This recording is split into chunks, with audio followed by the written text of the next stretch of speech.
کریں۔ ایک بہن نے، دو بہنوں نے کویسچن کیا تھا، الگ الگ تھیں۔ ایک نے کہا کہ میں پیگننٹ ہوں اور ابھی رمضان آ رہا ہے، تو کیا میں روزہ رکھوں یا میں چھوڑ کر فدیہ ادا کر دوں؟ دیکھیں، مسئلہ یہ ہے کہ حالت حمل میں بھی روزہ رکھنا اسی طرح فرض ہے جیسے غیر حاملہ کسی خاتون کو روزہ رکھنا لازم ہوتا ہے۔ لیکن اس میں یہ ضرور ہے کہ اگر فرض کر لیں کہ آپ کے لیے یہ روزہ نقصان کا باعث بنتا ہے یا بچے کے لیے نقصان کا باعث بنتا ہے، تو پھر آپ کو رعایت ملے گی۔ اور اس کا کیسے پتہ چلے گا کہ یہ روزہ رکھنا باعث نقصان ہوگا کہ نہیں ہوگا؟ اس کے تین ذرائع ہیں، ان میں سے کوئی ایک ذریعہ ضرور ہونا چاہیے کہ یا تو کسی ماہر ترین ڈاکٹر نے یہ کہا ہو کہ آپ کی صحت اس بات کی متحمل نہیں ہو سکتی کہ آپ روزہ رکھیں، یا آپ تو روزہ کر لیں گی لیکن بچے پہ بہت ہی منفی اثرات مرتب ہوں گے۔ ایسی صورت میں ڈاکٹر کا مشورہ قبول کرتے ہوئے ہماری بہن روزہ چھوڑ سکتی ہیں۔ ابھی آپ کھائیں پئیں، پھر جب بچہ پیدا ہو جائے اس کے بعد پھر اس روزوں کی آپ کو قضا کرنی ہوگی، کفارہ وغیرہ نہیں ہوگا۔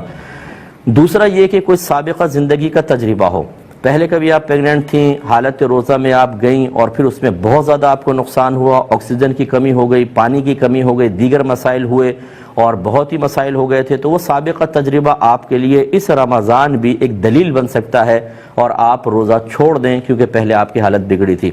یا تیسری چیز ہوتی ہے، دونوں پہلی کے نہ ہوں تو موجودہ مشاہدہ، کہ ڈاکٹر نے بھی منع نہیں کیا، پہلے بھی کبھی ایسا نہیں ہوا، لیکن آپ نے اب اس رمضان روزہ رکھا تو آپ کی حالت بگڑنا شروع ہوئی اور بہت زیادہ پرابلم ہو گئی، تو آپ یہ والا روزہ بھی توڑ سکتی ہیں اور اس کو بنیاد بنا کر آگے کے روزے بھی چھوڑ سکتی ہیں۔ لیکن ان تین ذرائع میں سے اگر کوئی ذریعہ آپ کو حاصل نہ ہو تو صرف خوف، تھوڑا بہت اندیشہ اور گھر والوں کی باتیں سن کر کہ بھئی چلو اللہ معاف کرے گا بعد میں رکھ لینا، ایسا نہ ہو کہ کچھ ہو جائے، اس کا اعتبار نہیں۔ اگر اس طرح کی مطلب غیر شرعی دلیلوں کی بنا پر آپ روزہ نہیں رکھیں گی تو گناہ گار ہوں گے۔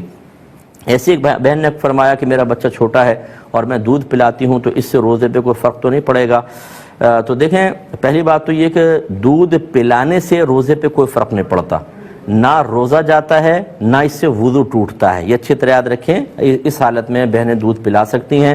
لیکن بات وہی ہے کہ اگر فرض کریں دودھ پلانے سے عورت کو اتنی زیادہ نقاہت ہو جائے کہ وہ روزہ پورا ہی نہیں کر سکتی اور دودھ نہ پلائے تو پرابلم ہو، تو اس کے لیے بھی رعایت نکلے گی۔ ایسی بہنوں کو دیکھنا چاہیے کہ کیا بچہ آپ کے دودھ کے علاوہ کسی اور غذا پر یہ مہینہ گزار سکتا ہے، پھر تو واجب ہے کہ آپ روزہ رکھیں اور بچے کو دوسری غذا پر لے کر آئیں اور یہ مہینہ آپ روزے رکھ کر گزاریں۔ دوسری صورت یہ ہے کہ بچہ آپ کے علاوہ کسی کا دودھ قبول نہیں کرتا، آپ ہی کا کرتا، جیسے بعض بچے دوسری چیزیں نہیں لیتے ہیں۔